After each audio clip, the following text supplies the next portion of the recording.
जय Jagannath. Hello friends, आज आम जाना पंचपदी लेसन प्लान क्लास 6-7 भाषा बा एमआईएल ओडियार लेसन प्लान जाना ओडिया पंचपदी लेसन प्लान क्लास 6-7 तेणु 6-7 पाई ये जो ओडियार लेसन प्लान टी आपण मैंने भलसे देखंतु।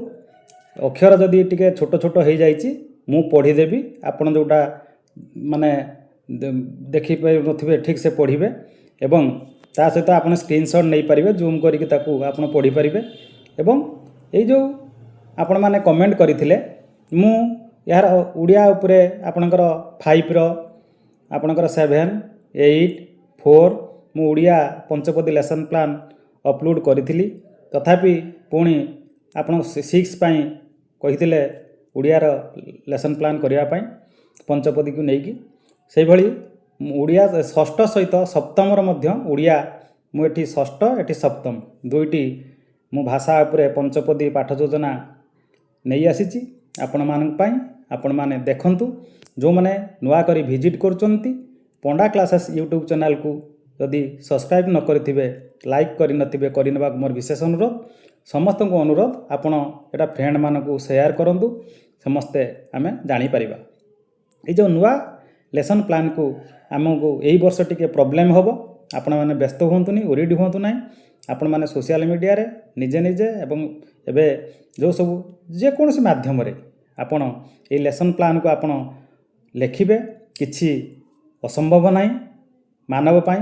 तेणु आपण देखंतु आमे पादर चलिके साइकेल ठारू आमे एरोप्लेन रॉकेट पर जाई साइलेनी। तेणु मनुष्य चेष्टा कले सब संभव आपण निहाती पारिबे। तेणु एक देखंतु आमे बर्तमान स्टार्ट करवा। लक्ष्य करंतु भाषा पंचपदी पाठ योजना षष्ठ सप्तम 2026। तेणु यही जो गार गुड़ाक मु पकईची छुटिया छुटिया आपण बेसी पकई पारिबे।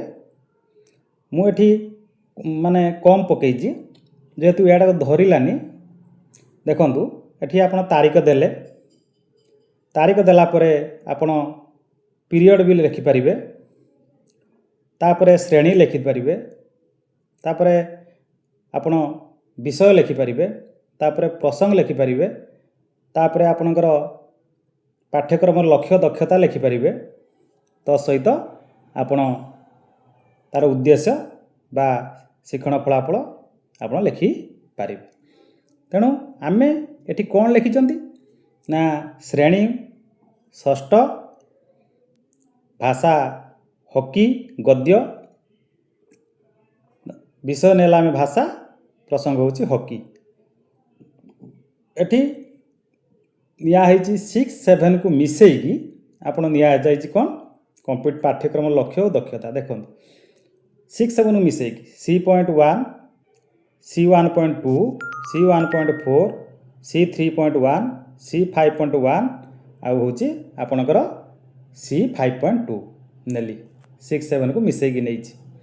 तेणु एकर लोक कथा नहीं माड़ाहांडी कथा से मानकर नहीं हॉकी। तेणु आम देखा ये जो हॉकी आ माड़ाहांडी कथार प्लान आम टे जानीदे। तेणु देखंतु प्रथम हूँ आसीगले आम 5 स्टेपर आलोचना करवा। अदिति अदिति रे आम एठी जानिबा मुझे जूम करुच्ची। अदिति स्टेप आम जानिबा गद्य संबंधी आलोचना परे पूर्व ज्ञान आधार रे प्रश्नर उत्तर देबे। किए देबे? पिला माने देबे। तुमे माने किछि काम करो कि किछि कार्य करो कि प्रश्न। व्यायाम कहिले कौन बुझ? तुमे सकाळु उठी व्यायाम करो कि? घर और बाहर की खेल तुमे खेल बा घर भितर घर बाहर की खेलर नाम जान कुह। हॉकी खेल विषय रे कौन जानिच कहि परिबो कि? एभली प्रश्न उत्तर कार्यक्रम हम पद्धति रे। तापरे रहिला बोध अभ्यास प्रयोग प्रसार। बोधरे कौन आसुची ना शिक्षकंकर आदर्श पठन परे शिक्षकंकर आदर्श पठन परे पिला माने उच्च स्वर रे पठन करिवे। प्रश्न आधार रे आलोचना हेबो। तापरे हॉकी खेल सामग्रीर नाम कुह। ଏହି ଖେଳରେ କେତେ ଜଣ ଖେଳନ୍ତି? ଇଂଲଣ୍ଡର କେତେ ମସିହାରେ ଏହି ଖେଳ ଆରମ୍ଭ ହୋଇଥିଲା? ଭାରତର ଜାତୀୟ ଖେଳର ନାମ କ'ଣ? ଧ୍ୟାନଚାନ୍ଦ କିଏ? ଆପଣ ଏଇଭଳି ପ୍ରଶ୍ନ ସହିତ ଆଲୋଚନା ହେବ। କାରଣ ଅଦିତି ଗଲା, ବୋଧ ଗଲା, ତାପରେ ଆସିଲା ଅଭ୍ୟାସ। ଅଭ୍ୟାସରେ ଆମେ କ'ଣ ଜାଣିବା? ଅଭ୍ୟାସରେ ହେଉଛି ଅଭ୍ୟାସ କାର୍ଯ୍ୟରେ ଠିକ୍ ଉତ୍ତର ପାଖରେ ତାରା ଚିହ୍ନ ଦିଅ। ସେମାନେ କରିବେ ଅଭ୍ୟାସ କାର୍ଯ୍ୟରେ ଠିକ୍ ଉତ୍ତର ପାଖରେ ତାରା ଚିହ୍ନ ଦେବେ। ତାରା ଚିହ୍ନ ଏମିତି ଦେବେ। ମିଳିମିଶି କ ସ୍ତମ୍ଭକୁ ଖ ସ୍ତମ୍ଭ ସହିତ ଯୋଡ଼ିବେ। ପିଲାମାନେ ବୁଝି ବିଚାରି ଲେଖିବେ। ଯାହା ବୁଝିଲେ ଚିନ୍ତା କରି ପ୍ରଶ୍ନର ଉତ୍ତର ଦେବେ ଓ ଲେଖିବେ। ଅଭ୍ୟାସ କାର୍ଯ୍ୟ। ତାପରେ ଆସିଲା ପ୍ରୟୋଗ। ପ୍ରୟୋଗରେ ଦଳରେ ବା ବ୍ୟକ୍ତିଗତ ଭାବେ ଗଦ୍ୟ ରୂପକୁ ପଦ୍ୟ ରୂପରେ ପ୍ରୟୋଗ କରିବେ। ଶବ୍ଦର ଅର୍ଥ କହିବେ ଓ ଲେଖିବେ। ଏଠି କ'ଣ ହେବ? ଯୋଡ଼ି ଶବ୍ଦ ବା ଯୁଗ୍ମ ଶବ୍ଦର କାର୍ଯ୍ୟ ସେମାନେ କରିବେ। ଯୋଡ଼ି ଶବ୍ଦ ଗୋଟେ ଏକ୍ଜାମ୍ପଲ୍ ଯଥା ଖେଳି ଖେଳି, ଧାଇଁ ଧାଇଁ, ଆସି ଆସି, ଯାଉ ଯାଉ, ବସି ବସି, ଏମିତି ସବୁ ଅଛି ଯୁଗ୍ମ ଶବ୍ଦ, ସେ ସବୁ ଜାଣିବେ। ମାନେ ଯୋଡ଼ି ଶବ୍ଦ ଯୁଗ୍ମ ଶବ୍ଦ। ତାପରେ ଆସିଲା ପ୍ରସାର। ହକି ଖେଳ ପରି ଗଦ୍ୟ ଖୋଜି ପଢ଼ିବେ, ଅନ୍ୟକୁ ଶୁଣାଇବେ। ହକି ଖେଳର ଚିତ୍ର କରି ଦେଖାଇବେ। ଶ୍ରେଣୀରେ ହକି ଖେଳର ସମ୍ବନ୍ଧରେ ଉପସ୍ଥାପନା କରିବେ ବା କହିବେ। ଏ ଗଲା ପରେ ଏଠି ଆକଳନ ହେବ। ଟୋଟାଲି ଉପରେ ଲେଖା ହେଇଛି ମିଶିକି ପର୍ଯ୍ୟବେକ୍ଷଣ, ମୌଖିକ, ଲିଖିତ ଏବଂ କୃତି ଫାଇଲ ଦୁଇଟା ଜାଗାରେ ସମାନ ରହିବ 6-7 ପାଇଁ। ତାପରେ ଆସିଗଲା ରିମାର୍କ। ରିମାର୍କ ଆସିଗଲା। ତାହେଲେ ଆପଣ ଜାଣିଥିବେ 1875ରେ ଆପଣ ଉତ୍ତର ବି ଠାରି ଦେଇପାରିବେ। ଏଠି ଯେଉଁ ଆପଣ ପ୍ରଶ୍ନ ଲେଖିଛନ୍ତି ଖେଳ କେତେ ମସିହାରେ ଆରମ୍ଭ ହୋଇଥିଲା? 1875 ଆପଣ କହିପାରିବେ। 1875 ଇଂଲଣ୍ଡରେ ଆରମ୍ଭ ହୋଇଥିଲା କହିପାରିବେ। ତେଣୁ ଆପଣ ବି ଠାରି ଦେଇପାରିବେ ଉତ୍ତର ବି। ଏମିତି ଏଟା 6 କ୍ଲାସ୍ ପାଇଁ ସରିଗଲା। ତାପରେ ଆସିଲା ଆପଣଙ୍କର 7। ଦେଖନ୍ତୁ ଶ୍ରେଣୀ ସପ୍ତମ, ଭାଷା ବିଷୟ ଭାଷା, ପ୍ରସଙ୍ଗ ହେଉଛି ମାଡ଼ହାଣ୍ଡି କଥା। ମାଡ଼ହାଣ୍ଡି କଥା ଆପଣ ତ କମ୍ପିଟେନ୍ସ କୁହାହେଇଥିଲା C1.1, 1.2, C1.4, C3.1 ଆଉ ଆପଣଙ୍କର C5.1 ଓ C5.2 କୁହାହେଇଥିଲା। ତେଣୁ ଆମେ ବର୍ତ୍ତମାନ ସେଇଭଳି ଜାଣିଦେବା କ'ଣ ନା ଅଦିତି ଷ୍ଟେପ୍ରେ କ'ଣ ଆସିବ ମାଡ଼ହାଣ୍ଡି କଥାର। ଏଟା ଗୋଟେ ଲୋକକଥା। ଲୋକକଥା ଆପଣ କ'ଣ କରିପାରିବେ? ଯେହେତୁ ଏଠି କବି ପରିଚୟ ଥିଲାନି ଆପଣଙ୍କର 7 ମାଡ଼ହାଣ୍ଡିର, ଏଟା ସଂଗୃହୀତ, ଏଟା ହେଉଛି ସଂଗୃହୀତ ହୋଇଛି। ଏଇ ମାଡ଼ହାଣ୍ଡି କଥାଟା କ'ଣ ହେଇଛି? ସଂଗୃହୀତ ହୋଇଛି। ତେଣୁ ଏଠି ମୁଁ ଟିକେ କ୍ଷମା କରିବେ, ଏଠି ମୁଁ ଛାଡ଼ି ଦେଇଯାଇଛି। ଆପଣ ଏଠି କ'ଣ କରିବେ ନା କବି ଆପଣ ଲେଖକ ପରିଚୟ ଦେଇପାରିବେ। କେଉଁଠି? ଏଇ ଯେଉଁ ହକି ଖେଳ, ହକି ଗଦ୍ୟଟି ଆପଣଙ୍କର ବୋଧରେ ଆପଣ ଲେଖକ ପରିଚୟ ବି ଏଠି ଲେଖିପାରିବେ। ଲେଖକଙ୍କର ନାମ କ'ଣ ଲେଖିପାରିବେ। ତତ୍ପରେ ଆମେ ଆଜି ଦେଖିବା ମାଡ଼ହାଣ୍ଡି କଥା। ଏହି ଲୋକକଥାର ଆଲୋଚନା ପରେ ପୂର୍ବ ଜ୍ଞାନ ଆଧାରରେ ପ୍ରଶ୍ନର ଉତ୍ତର ଦେବେ। ଗପଟି ତୁମକୁ କିପରି ଲାଗିଲା? ତୁମେ ଆଗରୁ ଏହିପରି ଗପ ଶୁଣିଥିଲ କି? ତୁମେମାନେ କେଉଁ କେଉଁ ଗପ ଶିଖିଛ? ତାଙ୍କୁ ସବୁ ପ୍ରଶ୍ନ ପଚାରିବେ। ତାପରେ ବୋଧ ଷ୍ଟେଜକୁ ପଳେଇଆଲା। ବୋଧ ଏଠି ଆସିଗଲା ବୋଧ। ଶିକ୍ଷକ ଲୋକକଥାକୁ ବା ମାଡ଼ହାଣ୍ଡି କଥାକୁ ଭାବ ଭଙ୍ଗୀ ଉତ୍ଥାନ ପତନ ଦେଇ ଆଦର୍ଶ ପଠନ କରିବେ ବା ଉଚ୍ଚ ସ୍ୱରରେ ପଠନ କରିବେ। ପିଲାମାନେ ତାପରେ ମନେ ମନେ ପଢ଼ିବେ ବା ଉଚ୍ଚ ସ୍ୱରରେ ପଢ଼ିବେ, ତାପରେ ମନେ ମନେ ପଢ଼ିବେ। ତାପରେ ପ୍ରଶ୍ନ ଆଧାରିତ କାର୍ଯ୍ୟକ୍ରମ ହେବ। ଗରିବ ବ୍ରାହ୍ମଣର ନାମ କ'ଣ? ମୁଁ ଏଟା ଲେଖିଛି ଆପଣ ଜାଣିବା ପାଇଁ। ଆପଣ ଯେକୌଣସି ପ୍ରଶ୍ନ ନେଇପାରିବେ ଯେମିତି ପିଲାମାନଙ୍କ ଜଷ୍ଟିଫାଏଡ୍ ଥିବ। ପୋଖରୀରେ କିଏ ଥିଲେ? ସେଇ ପୋଖରୀରେ କିଏ ଥିଲେ? କେତେ ଗାଁ ଗଲେ ସେରେ ପାଏ? 6 ଗାଁ ଗଲେ ସେରେ ପାଏ ଲେଖା ହେଇଛି, ସେଠି ଦେଖିବେ ଆପଣ। ସେଇ ଅନୁସାରେ ଆପଣ ଏଠି ପ୍ରଶ୍ନ ଗୁଡ଼ିକ ତିଆରି କରିବେ। କରିସାରିଲା ପରେ ତାମାନେ ଅଦିତି ଗଲା, ବୋଧ ଗଲା। ତାପରେ ଆମେ ପଳେଇ ଆସିବା ଅଭ୍ୟାସକୁ। ଅଭ୍ୟାସ କାର୍ଯ୍ୟରେ ବିଷୟବସ୍ତୁ ସମ୍ବନ୍ଧୀୟ ପ୍ରଶ୍ନର ଉତ୍ତର ଦେବେ। ଠିକ୍ ଉତ୍ତର ବାଛି ଲେଖିବେ, ଶୂନ୍ୟ ସ୍ଥାନ ପୂରଣ କରିବେ। ଠିକ୍ ଉତ୍ତର ବାଛିକି ଲେଖିକି ଶୂନ୍ୟ ସ୍ଥାନକୁ ପୂରଣ କରିବେ। तापर कौन करेंगे ना विचार करी चिंतन करी चिंता करी उत्तर कहिबे और लिखिबे। जदि एठी खाली विचार करी लिखिबे जदि चलिबो एपट को चिंतनटा लिखिदेले भी 100% जस्टिफाइड हम। तापर आसीगला आपणकर प्रयोग। प्रयोग देखंतु एठी प्रथमे चिंतन माध्यम रे प्रश्नर उत्तर देवे। जेमती कि कबाट शब्द सहित केउं शब्दर संपर्क अच्छी गार टाणी जोड़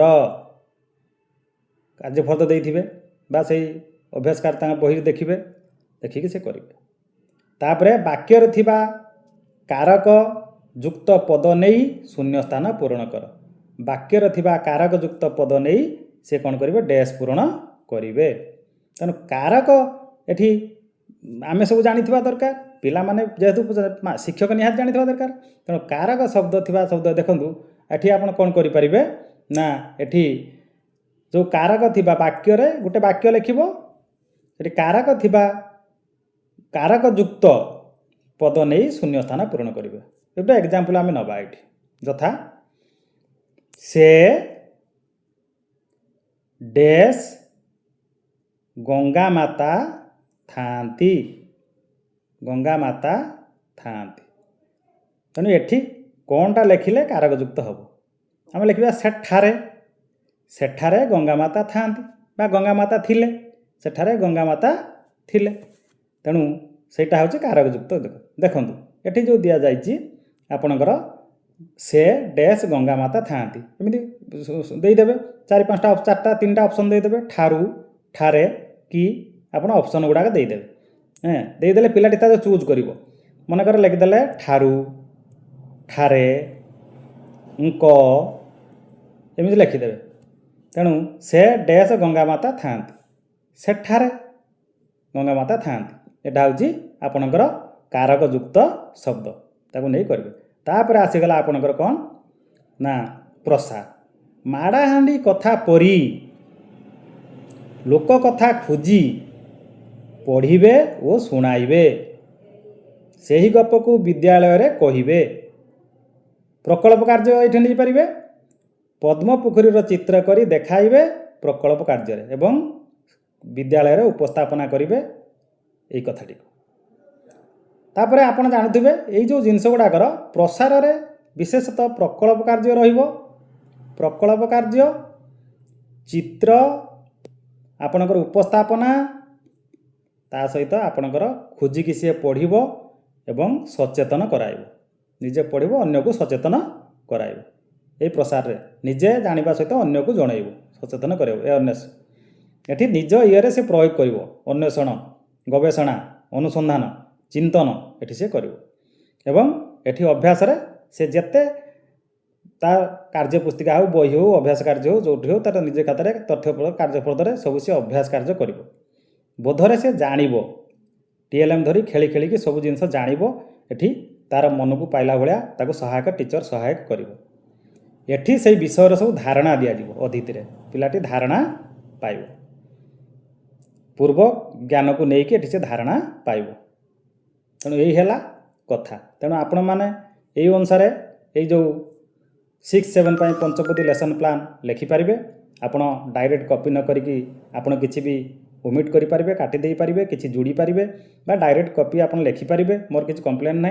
तेणु आपन को जोटा भल लगुच से करेंगे ये अनुसार यही गोटे टाइप 6-7-8 जहाँ लिखुंट से 6-7 तापर विषय ये खाली प्रश्न गुड़ाक से लिखे ये खाली प्रश्न गुड़ाक चेंज हम आउ ना प्राय सब ठीक अच्छे आउ कॉम्पिटेंस चेंज हम जोटा कि आपंकर यह प्रश्न गुड़ाक चेंज हो से अनुसार ने यही टाइप हम आपड़ कौन कर इजी हाँपाई आम खाली देखीदे से अनुसार लिखिदे ना जानिले आपण अन्य जन को जन पारे आपड़ जिते जे मॉनिटरिंग को कहींपारे आप बारंबार प्लान गुड़ाक लिखिपारे आप मुहर रही तेणु से आम चेष्टा करवा।